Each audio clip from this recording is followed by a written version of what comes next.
अमरावतीचे आमदार सुलभा खोडके यांनी हिवाळी अधिवेशनात स्पष्ट शब्दात सांगितले की अमरावती रेल्वे स्टेशनचा झेंडा उतरू देणार नाही। स्टेशन जिथे आहे तिथेच राहणार आणि कोणतेही स्थलांतर होणार नाही। सुपर स्पेशालिटी हॉस्पिटलमधील डॉक्टरांचे 15 कोटींच्या थकीत वेतनापैकी 7.5 कोटी रुपयांचा निधी मंजूर करून घेतल्याची माहितीही त्यांनी दिली आहे। याशिवाय शहरातील महत्त्वाच्या रेल्वे पुलासाठी 125 कोटींची मागणी उपमुख्यमंत्री अजित पवार यांच्याकडे केली असून मंजुरी मिळताच काम सुरू होणार असल्याचे सांगितले आहे। खासदार डॉक्टर अनिल बोंडे यांनी मांडलेल्या रेल्वे स्टेशन स्थलांतर या विषयावर त्यांनी प्रत्युत्तर देत विचारले की रेल्वे स्टेशन कुठे जाणार, जागा तरी आहे का, आणि स्पष्ट केलं आहे की स्टेशन सध्याच्या ठिकाणीच राहणार आहे। अमरावतीच्या विकासासाठी महानगरपालिकेच्या माध्यमातून, कारण अमरावती महानगरपालिका माझं क्षेत्र असल्यामुळे अमरावती महानगरपालिकेचं उत्पन्न जे आहे ड वर्गाची महानगरपालिका आहे, त्याच्यामुळे उत्पन्नाचं साधन कुठं मिळत नाही। 15 वित्त आयोगातून स्वच्छतेसाठी फक्त पैसे मिळतात, त्याच्यामुळे त्या ठिकाणी महानगरपालिकेचा ज्या पद्धतीने विकास व्हायला पाहिजे तो होत नाही। म्हणून शासनाकडे जी विनंती केली आहे की त्या ठिकाणी असणाऱ्या महानगरपालिकेमध्ये जे वित्त आयोगातून आपण पैसा जीएसटी आम्हाला कमी मिळतो तो त्याच्यासाठी सुद्धा कारण एलबीटी 1 वर्षाचाच होता, पण त्याच्या आधी 18 होता। 18चा बेस घेऊन या ठिकाणी आमच्या अमरावती महानगरपालिकेला आपण जीएसटी देण्यात यावी, ह्या सगळ्यात महत्त्वाची विषय त्या ठिकाणी मिळाले की त्या माध्यमातून मागच्या वेळेस मुख्यमंत्री महोदयांनी या ठिकाणी घोषणा केली की मुख्यमंत्री शहरी सडक योजना, परंतु त्याच्यावर निधी उपलब्ध करून आजपर्यंत दिला नाही। मग तो सुद्धा निधी या ठिकाणी आपण ड वर्ग महानगरपालिकेला द्यावा अशी सुद्धा विनंती केली। त्यासोबतच तिसरा विषय, हे सगळे विषय मला वाटते पाहिलं आपण हाऊसमध्ये मी बोललेली आहे। आणि नगरोत्थानमध्ये जे पैसे मिळतात 30% महानगरपालिका भरू शकत नाही, त्याचा सुद्धा GR बदलण्यात यावा, 10% करण्यात यावा, पण 90% शासनाने द्यावा। जेव्हा नगरोत्थानचे काम आमचे होतील हा पैसा वापस जाणार नाही आणि त्या ठिकाणी असणारी जे कामं आहेत ते सुद्धा खोळंबणार नाही, याची सुद्धा या ठिकाणी महानगरपालिकेच्या माध्यमातून विनंती केली आहे। त्यासोबतच जे हॉस्पिटल आहे, हॉस्पिटलमध्ये आपल्याला माहिती आहे सुपर स्पेशालिटीमध्ये जवळपास 1 ते 1.5 महिना या ठिकाणी डॉक्टरांनी संप केला होता, कारण त्यांना मानधन जे मिळतं ते फार कमी मिळत आहे आणि आपल्या अमरावती सुपर स्पेशालिटीमध्ये खूप मोठे ऑपरेशन होत आहे, सक्सेस होत आहे, परंतु त्या ठिकाणी डॉक्टरला जो मेहनत मिळतो तो फार कमी होतो। त्याचा वाढीचा सुद्धा प्रस्ताव शासनाकडे पाठवलाय, तो काही शासनाने मंजूर केला नाही। परंतु मागच्या वेळेस जे काही 15 कोटी होते त्यातले 7.5 कोटी शासनाने दिलेले आहे। येणाऱ्या मार्चमध्ये जे काही 15 कोटी या वर्षीचे आहे ते निश्चितच 7.5 कोटी आलेले आहे, ते येणाऱ्या मार्चमध्ये निश्चितच आणण्याचा प्रयत्न करेल।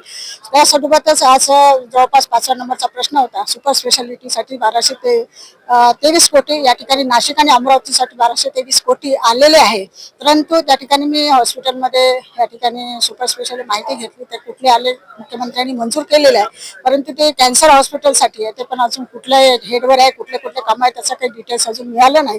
परंतु त्या ठिकाणी मी मागणी करणार होती की सुपर स्पेशालिटी कॅन्सर हॉस्पिटल आहे तिथे या किमोथेरपी नाही आहे, त्याच्यामुळे त्या तिथे लोकांना किमोथेरपीसाठी ते किमोथेरपीचं सेंटर चालू करावं। त्यासोबत जे ICU सेंटर आहे ते फक्त 7 आहे, त्याच्याऐवजी या ठिकाणी कमीत कमी 20 ICU सेंटर शासनाने द्यावा। या संदर्भात मी या ठिकाणी मंत्री महोदयांना पत्र दिलं आहे की ICU वाढवण्याची गरज आहे कॅन्सर हॉस्पिटलसाठी, आणि त्यासोबतच असणारे जे काही पेशंट असतात कॅन्सर हॉस्पिटलमध्ये जेव्हा पेशंटचं ऑपरेशन होते तेव्हा त्यांना आठवड्यातून 2 वेळा किमोथेरपी करावं लागते, पण त्यांना राहण्याचं ठिकाण नाही आहे। म्हणून 100 बेडचं त्या ठिकाणी युनिट द्यावं, जेणेकरून जे पेशंट येतील त्यांचे नातेवाईक येतील त्या ठिकाणी राहण्यासाठी त्यांची व्यवस्था होईल, म्हणजे जेणेकरून कॅन्सर पेशंटला सुद्धा त्या ठिकाणी आपण रिलीफ देऊ, अशा माध्यमातून त्या ठिकाणी शासनाला मी मागणी केली। साहेब, खासदार बोंडे साहेबांनी विषय उचललेला आहे की अमरावतीचं रेल्वे स्टेशन स्थानांतर करून त्याचा विकास करणार आणि रेल्वे ब्रिज जे आहे ते उभारणार, म्हणजे दुसऱ्याकडे स्टेशन न्यावे।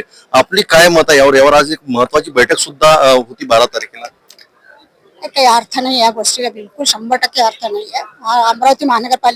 अमरावती शहराचं जे रेल्वे स्टेशन आहे ते अधिक डेव्हलप झालेलं आहे, त्यांना एक लाईन पूर्ण करावी, परत नवीन लाईन एक टाकायची आहे, त्या संदर्भात सुद्धा जागा झाल्या। नवीन जर जे पूल झाला त्या पुलाची मागणी सुद्धा सन्माननीय दादांना मी कालच पत्र दिलं आणि येणाऱ्या याच्यामध्ये मी लक्षवेधी सुद्धा मांडली आहे।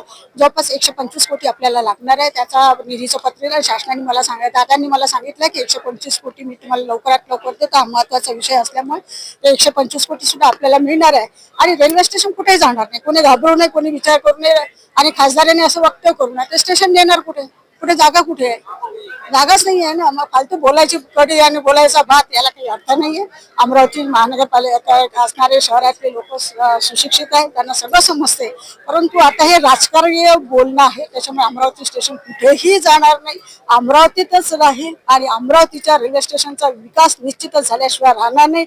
आणि येणाऱ्या लवकरात लवकर या ठिकाणी 125 कोटी रुपये आणून हा जो ब्रिज थांबलेला आहे, ब्रिजचं काम थांबलेलं आहे, या माध्यमातून मी लक्षवेधी उद्या लागणार आहे, माझी लक्षवेधीच्या माध्यमातून बोलणार आहे. अधिकाऱ्यांना मी पत्र दिलंय आणि शासनाकडनं 125 कोटी रुपये या ठिकाणी आणण्याचा प्रयत्न करून लवकरात लवकर कसा ब्रिज होईल.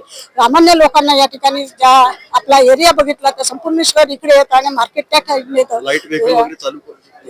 नाही, लाईट वेट काही चालत नाही या सध्या. तो आपण परमनंट करणार आहे, चांगला करणार आहे. फक्त तो मधला ब्रिज आहे तोच क्रॅक झालाय, बाकी तो साईड आपलं चांगले आहे. त्याच्यामुळे त्याच्यावर काय नाही, तर ती मधला ब्रिज आहे त्याच्यावर सार्वजनिक बांधकाम विभागाने त्याचं हे प्रस्ताव तयार केलेला आहे आणि त्याने 125 कोटीच मागितले आणि 100 आणि त्याला केंद्र शासनाने मान्यता दिली आहे. त्याच्यामुळे त्याचा विषयच नाही आणि 100% ते होणार. अमरावतीमध्ये ज्या प्रकारे स्टेशनवर तिरंगा झेंडा लागले, लोक म्हणतात की बाबा स्टेशन विस्तारानंतर होणार, बडनेरावरून रेल्वे चालू करावी, असं सुद्धा काही प्रतिक्रिया काही भाजपच्या नेत्यांनी दिली आहे. बडनेरा स्टेशन वेगळं, अमरावती स्टेशन वेगळं. बडनेराहून बडनेराच्या गाड्या जाते ते शहराच्या बाहेर असल्यामुळे हे शहर मध्यवस्थित आहे.